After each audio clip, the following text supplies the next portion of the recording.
NDA ഇപ്പോൾ നിൽക്കുന്നത് കഴക്കൂട്ടത്ത് V Muraleedharan 8 വോട്ടുകൾക്ക് മുന്നിലാണ്. 99ലേക്ക് എത്തിയിരിക്കുകയാണ് യു ഡി എഫ്. 99ലേക്ക് എത്തിയിരിക്കുകയാണ്. അതെ, 99 സീറ്റുകളിൽ മുന്നേറ്റം തുടരുകയാണ് യു ഡി എഫ്. 39ലേക്ക് താഴ്ന്നിരിക്കുകയാണ് എൽ ഡി എഫ്. അത് മാനന്തവാടിയിൽ ലീഡ് നില തിരിച്ചുപിടിച്ചിരിക്കുന്നു. മാനന്തവാടിയിൽ OR കേളു അവിടെ പിന്നിലേക്ക് പോകുന്നു. മാനന്തവാടിയിൽ ഉഷാ വിജയൻ മുന്നിലാണ്.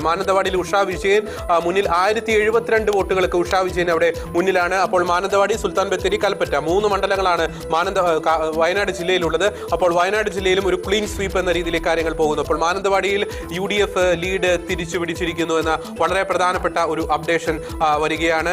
ഇനി വേറെ ഏതെങ്കിലും മണ്ഡലത്തിൽ പിന്നിൽ നിന്ന് നേരത്തെ പറഞ്ഞതുപോലെ പാലക്കാട് രമേശ് പിഷാരടി 6 റൗണ്ട് പൂർത്തിയാകുമ്പോൾ 1525 വോട്ടുകൾക്കാണ് അവിടെ മുന്നിൽ നിൽക്കുന്നത്. തൃശ്ശൂർ രാജൻ പല്ലന്റെ ഒരു തേരോട്ടം തന്നെ അവിടെ സംഭവിക്കുന്നു. 22,000 വോട്ടുകൾക്ക് അദ്ദേഹം മുന്നിലാണ്.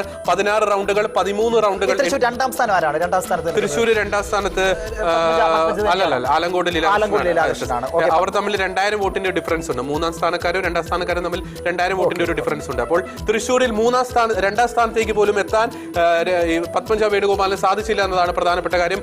16 റൗണ്ടുകളാണ് തൃശ്ശൂരുള്ളത്. 13 റൗണ്ടുകൾ കഴിഞ്ഞിരിക്കുന്നു. ഇനി ലാസ്റ്റത്തെ റൗണ്ടുകൾ കിഴക്കേക്കോട്ട പോലുള്ള UDFന്റെ കേന്ദ്രങ്ങളാണ്. അപ്പോൾ രാജൻ പല്ലൻ തൃശ്ശൂരിൽ വിജയം ഉറപ്പിച്ചിരിക്കുന്നു എന്ന് വ്യക്തമായിട്ട് പറയാൻ സാധിക്കും. 3ാം സ്ഥാനത്തേക്ക് പത്മജ വേണുഗോപാൽ തള്ളപ്പെടുന്ന ഒരു സാഹചര്യം നമുക്കറിയാം. കേരളത്തിൽ ആദ്യമായി BJPക്ക് ഒരു MBA ലഭിച്ചത്, താമര ചിഹ്നത്തിൽ ലഭിച്ചത് തൃശ്ശൂരിൽ തന്നെയാണ്. ആ തൃശ്ശൂരിൽ BJPയുടെ പെർഫോമൻസ് എന്ന് പറയുന്നത് അതിദയനീയം തന്നെയായി മാറിയിരിക്കുന്ന രീതിയിലേക്ക് കാര്യങ്ങൾ പോകുന്നു എന്ന് നമുക്ക് പറയേണ്ടി വരും. തീർച്ചയായിട്ടും അത് വളരെ ശക്തമായിട്ടുള്ള ഒരു തിരിച്ചടി തന്നെ BJPക്ക് തൃശ്ശൂരിൽ ലഭിച്ചിട്ടുണ്ട് എന്ന് നമുക്ക് പറയേണ്ടി വരും. മാനന്തവാടിയിലാണ് ഇപ്പോൾ ഒരു മാറ്റം സംഭവിച്ചിരിക്കുന്നത്. അവിടെ ലീഡ് UDF തിരിച്ചു പിടിച്ചിരിക്കുന്നു.